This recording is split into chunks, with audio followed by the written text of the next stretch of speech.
Salut tout le monde, ici Martin le jardinier, j'espère que vous allez bien. Depuis les dernières semaines, vous êtes plusieurs personnes à me poser des questions sur le jardinage d'intérieur. Vous êtes également plusieurs à vous lancer dans cette aventure-là. Alors si vous voulez savoir qu'est-ce que vous avez besoin, comment vous devriez partir, quels sont les principes de base, je vous invite à rester avec moi parce qu'on va regarder ça aujourd'hui dans cette petite capsule vidéo. Alors restez avec moi parce qu'on part ça dès maintenant.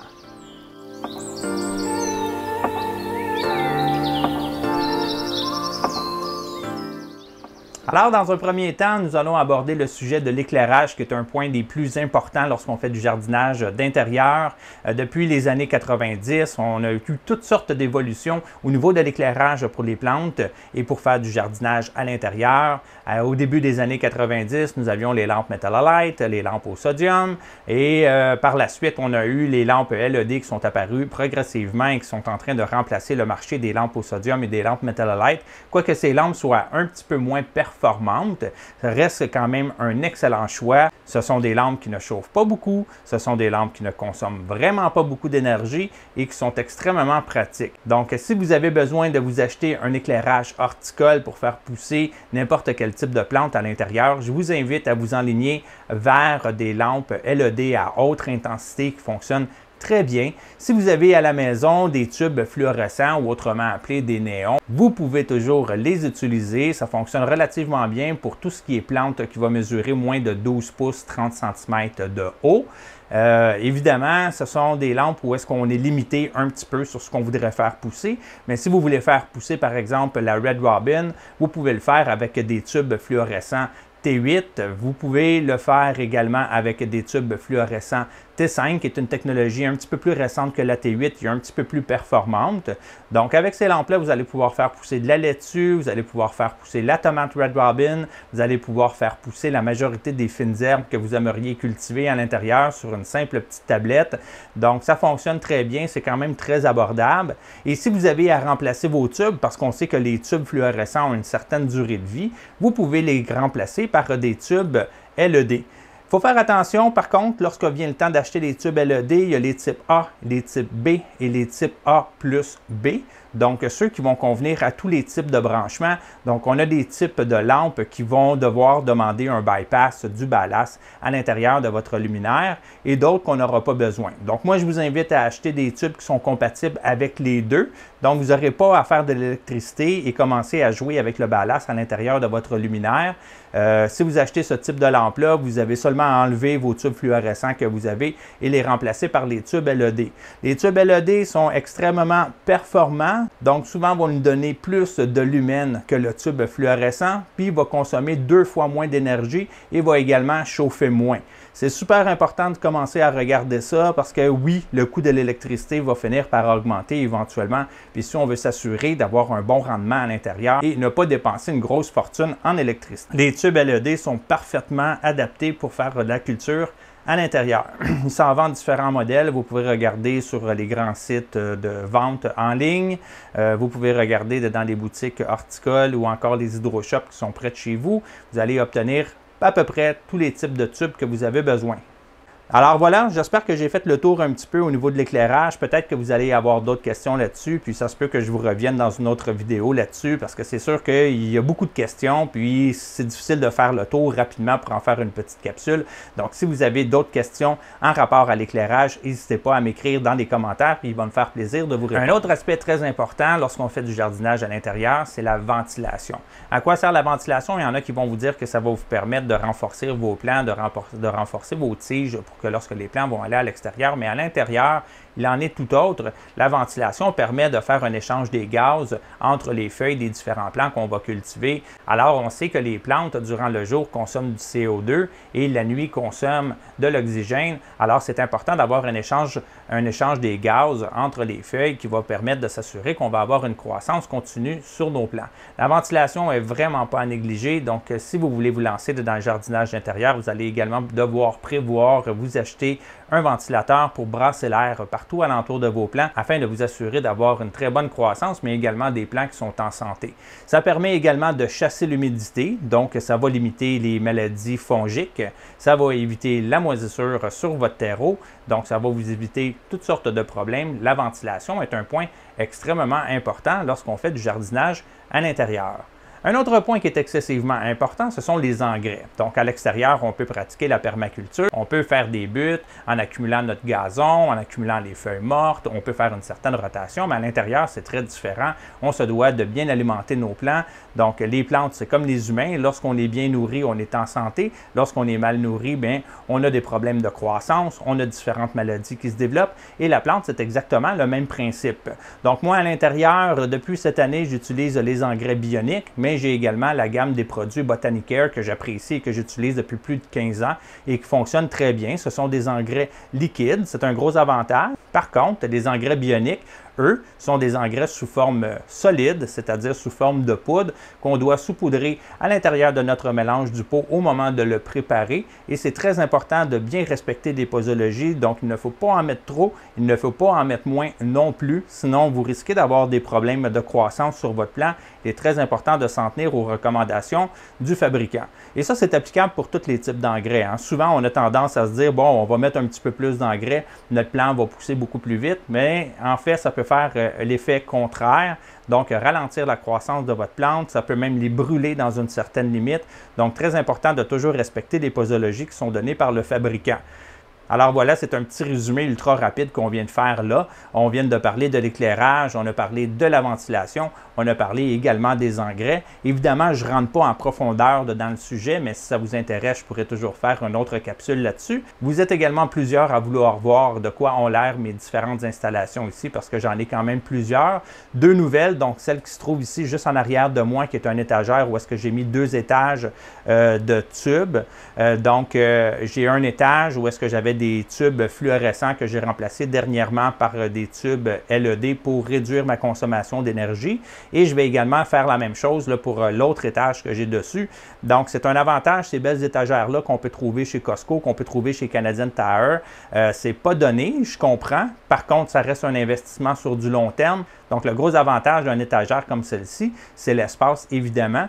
Par étage, moi, j'ai mis jusqu'à 6 tubes LED ou tubes fluorescents parce que j'en ai qui sont encore bons, mais quand que je vais les remplacer par des tubes LED. Donc, ça nous permet de mettre jusqu'à 4 plateaux par étage. Et un plateau peut contenir jusqu'à 18 semis dans des pots de 3 pouces. Donc, ça nous permet de pouvoir cultiver 72 plants semis par étage lorsqu'arrive le printemps. C'est quelque chose qui est très intéressant. Sinon, en hiver, pour la culture, on peut s'en tenir à 2 plateaux ou 3 plateaux avec 2 ou 3 plants par plateau pour en faire la culture. Alors maintenant, je sais que vous avez le goût de voir comment est-ce que je suis installé. Je vous invite à faire un petit tour avec moi. On s'en va faire ça maintenant. Alors, comme je vous parlais tout à l'heure, j'ai ma fameuse étagère qui est juste ici et qui me permet de pouvoir contrôler les différents plants. En bas, j'ai un projet d'aller placer une grosse plante que j'ai là qui est dans ma cuisine, que je vais vous montrer d'ailleurs tout à l'heure.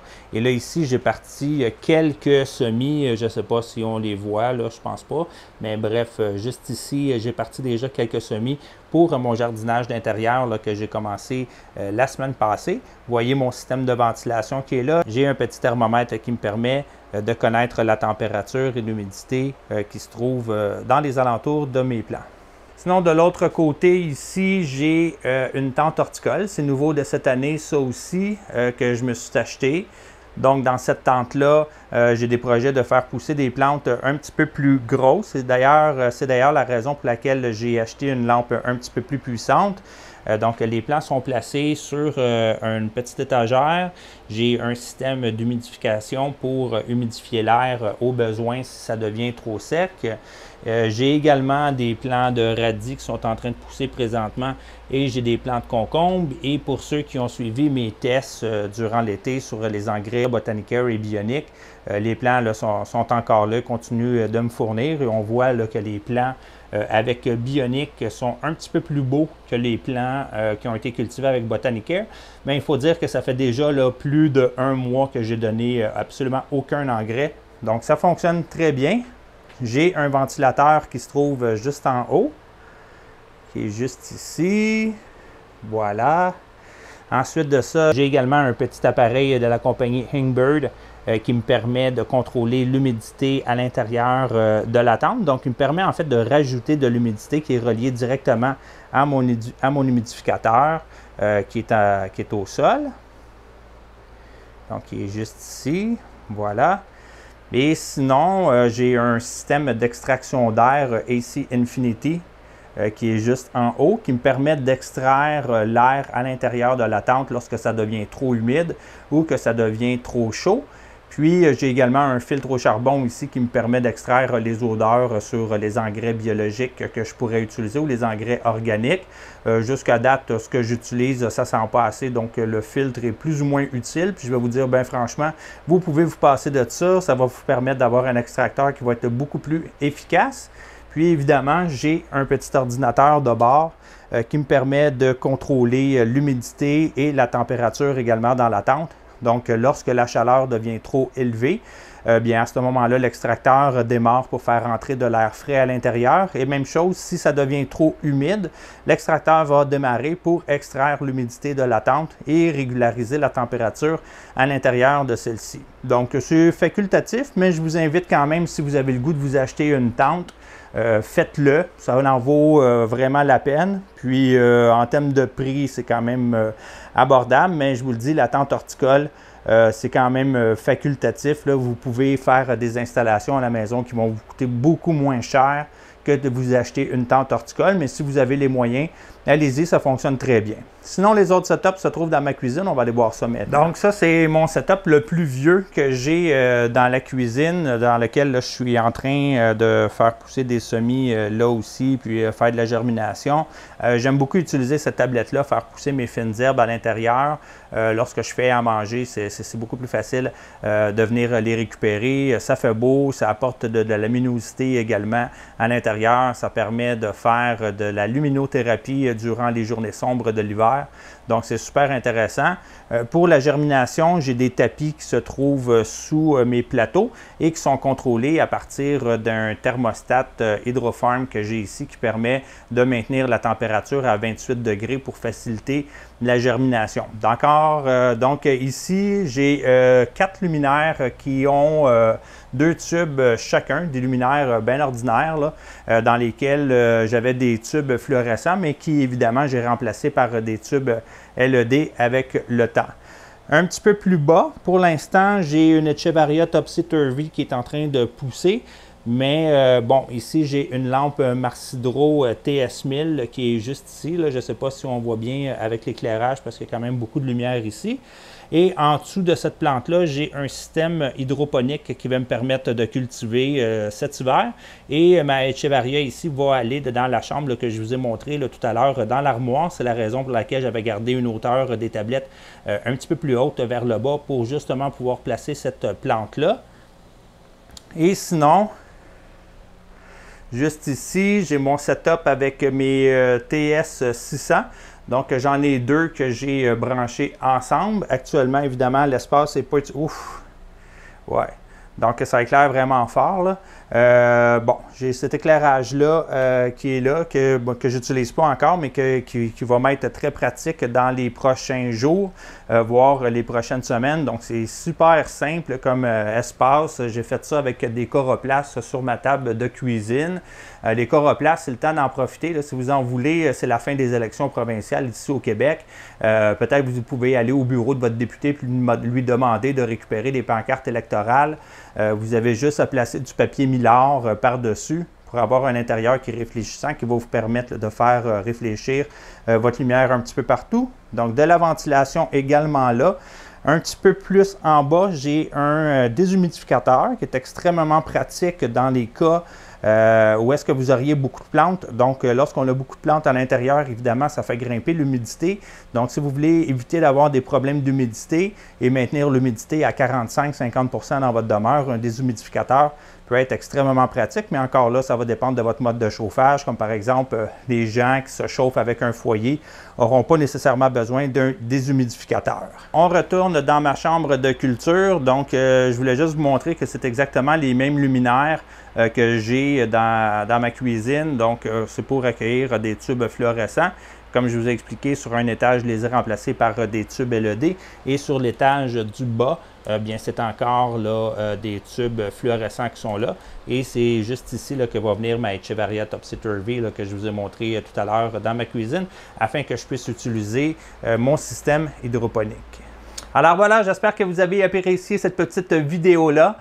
Si vous avez des suggestions, si vous avez des commentaires ou des recommandations à me faire, n'hésitez pas à les écrire dans les commentaires. Ça me fait toujours plaisir de vous répondre et d'échanger avec vous. Je tiens à vous rappeler que tout le matériel que je vous ai présenté en grande partie est disponible chez mon partenaire Hydrodion. Vous pouvez aller commander en ligne en inscrivant mon code promotionnel LeJardinier10 qui vous permet d'avoir un rabais de 10% sur votre commande, que ce soit en magasin ou que ce soit en ligne. Je vous rappelle également que ma tomate Red Robin est également disponible chez Les Jardins de l'Écoumène, que vous pouvez commander en ligne. Malheureusement, les 500 sachets qui étaient à mon effigie, qui étaient en fait une édition spéciale, sont maintenant écoulés, mais vous pouvez tout de même vous procurer la même lignée, donc ma lignée de Red Robin, chez Les Jardins de l'Écoumène. Alors, n'hésitez pas évidemment à me laisser un petit pouce bleu, à partager la vidéo, à vous abonner à ma chaîne YouTube si ce n'est pas déjà fait. Sur ce, je vous dis merci d'avoir été là. Ciao et à bientôt!